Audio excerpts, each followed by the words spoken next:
देश दुनिया में मैं हूं आपके साथ श्रुति श्रीवास्तव। सीधे बात इजराइल और लेबनान की, क्योंकि इजरायली सेना ने हिजबुल्लाह के एक और कमांडर को खत्म करने का दावा किया है। इजरायली सेना ने कहा है कि शुरुआती रिपोर्ट में हिजबुल्लाह के बद्र यूनिट के चीफ अबू रिदा के मारे जाने की संभावना है और इससे इजराइल के ऑपरेशन बेरूत का राउंड 2 कहा जा रहा है। क्या कुछ है मामला, देखिए रिपोर्ट में।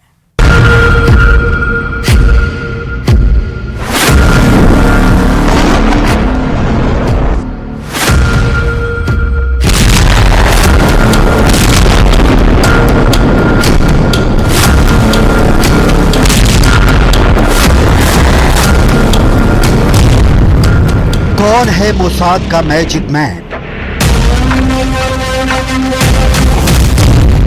किसने दी नसरल्लाह के हेडक्वार्टर में मौजूद होने की इंफॉर्मेशन? हिजबुल्लाह के भीतर कौन है वो भेदिया जिसने दी इजराइल को नसरल्लाह के लोकेशन की सटीक जानकारी?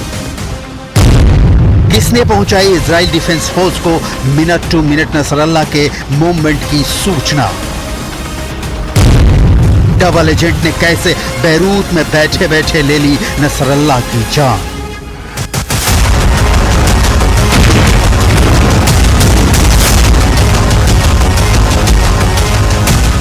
पूरी दुनिया हतप्रभ है, कैसे मारा गया हिजबुल्लाह चीफ नसरल्लाह?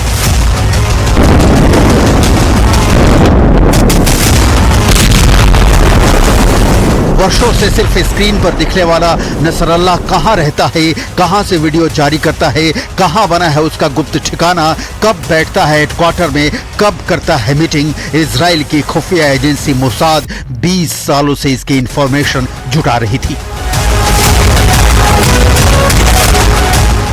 लेकिन 26 सितंबर 2024 तक नसरल्लाह मोसाद के रडार को चकमा देने में कामयाब होता रहा।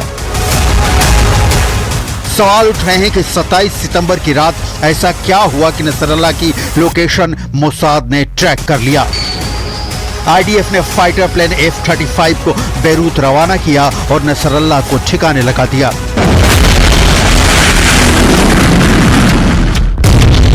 कौन है वो भेदिया, क्या है उसका नाम जिसने इजराइल को बताया नसरल्लाह का लाइव लोकेशन?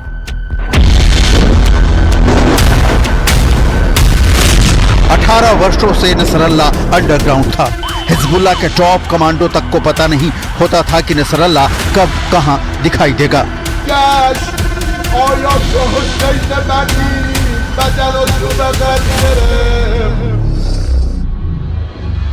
लेकिन मोसाद ने फिर भी उसका काम तमाम कर दिया।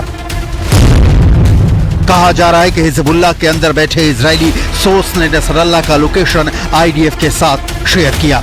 आईडीएफ ने इसकी तत्काल सूचना बेन्यामिन नेतन्याहू को दी, लेकिन उस वक्त नेतन्याहू संयुक्त राष्ट्र में भाषण दे रहे थे। इस बीच इजरायली एयरफोर्स ने तैयारी शुरू कर दी। F-35 फाइटर प्लेन में बंकर बस्टर बम फिट कर दिया गया।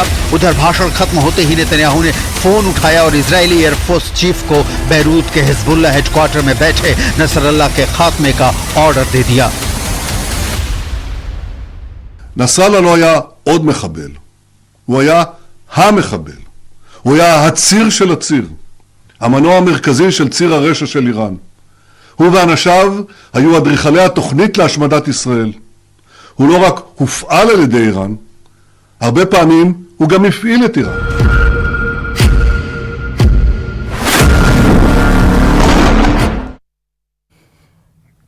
इजराइल अपने अस्तित्व के लिए चुनौती बने दुश्मनों का काम तमाम करने में धरती पर सबसे तेज काम करने वाला देश है। नसरल्लाह को मारने इतना आसान नहीं था, लेकिन जो आसान हो वो काम मोसाद के हिस्से नहीं आता है।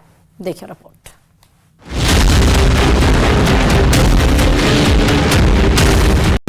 नसरल्लाह को मारना इतना आसान नहीं था, लेकिन जो आसान हो वो काम मोसाद के हिस्से नहीं आता। मोसाद तो वो है जो बदला लेने के लिए 15 सालों तक अपने दुश्मन का पीछा करता है, उन्हें मौत के घाट उतारता है, जिन्होंने म्यूनिख ओलंपिक के दौरान उसके 11 खिलाड़ियों को मारा था।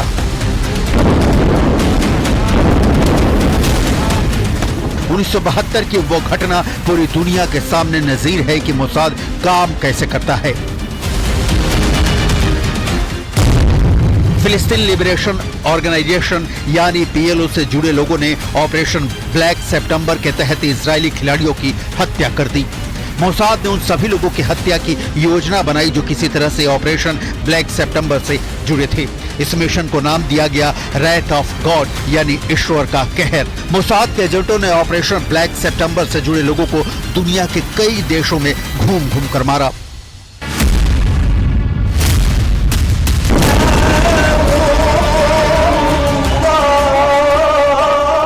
खुफिया एजेंसी मोसाद कितनी सटीक जानकारी के साथ काम करती है, इसके अनेक उदाहरण हैं। हमास चीफ इस्माइल हानिया को ईरान ने अपनी राजधानी तेहरान में छिपा रखा था। ईरान के टॉप मिलिट्री कमांडो का दस्ता जो रिवोल्यूशनरी गार्ड से थे उन्हें हानिया की सुरक्षा में लगाया गया था, लेकिन मोसाद के एजेंटों ने इस सुरक्षा दीवार में सींध लगा दी। हानिया की लाइव लोकेशन का पता लगाया। हानिया अपने 7 तालों वाले बंद दरवाजे के भीतर बैठा बैठा धमाके में बुरादा बन गया।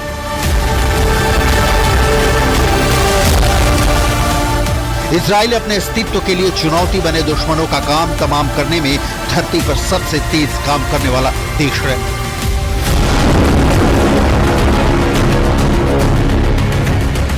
जादूगर की तरह काम करने वाला मोसाद यूं ही नहीं हैरत अंगेज ऑपरेशन के लिए चर्चित है।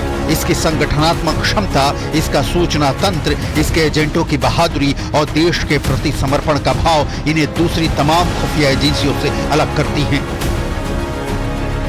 यहाँ यह समझना बहुत जरूरी है कि मोसाद आखिर ऑपरेशन को अंजाम कैसे देता है। मोसाद के कुल 6 डिपार्टमेंट हैं। पहला है कलेक्शन डिपार्टमेंट जो जासूसी कार्रवाइयों को अंजाम देता है।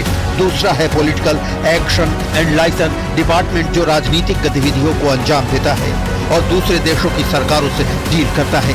तीसरा है स्पेशल ऑपरेशन डिवीजन, यही डिपार्टमेंट मोसाद के लिए खतरनाक ऑपरेशंस को अंजाम देता है। चौथा है एलएपी डिपार्टमेंट जो साइकोलॉजिकल वॉरफेयर और प्रोपेगेंडा ऑपरेशन करता है। पांचवा है टेक्नोलॉजी डिपार्टमेंट जो मोसाद के लिए हथियार, गैजेट जैसी चीजें डेवलप करता है। छठा है रिसर्च डिपार्टमेंट जो बैकग्राउंड से लेकर दूसरी चीजों की जानकारी एजेंसी को देता है। कोऑर्डिनेशन का अद्भुत नमूना है खुफिया एजेंसी मोसाद और इजरायली सरकार इस संगठन पर जान छिड़कती है। यही कारण है कि मोसाद का करीब 7,000 स्टाफ हैं। इस जासूसी एजेंसी का सालाना बजट $3 बिलियन के आसपास है।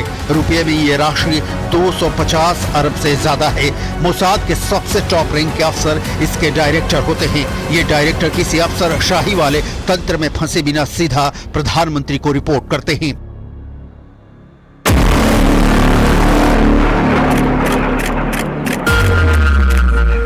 जब नसरल्लाह के हेडक्वार्टर में मौजूद होने की सूचना मिली तो न्यू ऑर्डर ऑपरेशन को अंजाम देने में इसीलिए सिर्फ 45 मिनट का वक्त लगा। אזרחי ישראל, אלה ימים גדולים.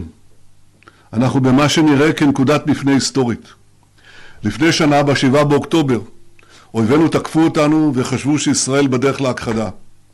שנה לאחר מכן, מכה אחר מכה, הישג אחר הישג, הם מבינים עד כמה התקוות שלהם התפוגגו. ישראל בתנופה. אנחנו מנצחים. אנחנו נחושים להמשיך להכות באויבינו, להשיב לבתיהם את תושבינו ולהחזיר את כל חטופינו.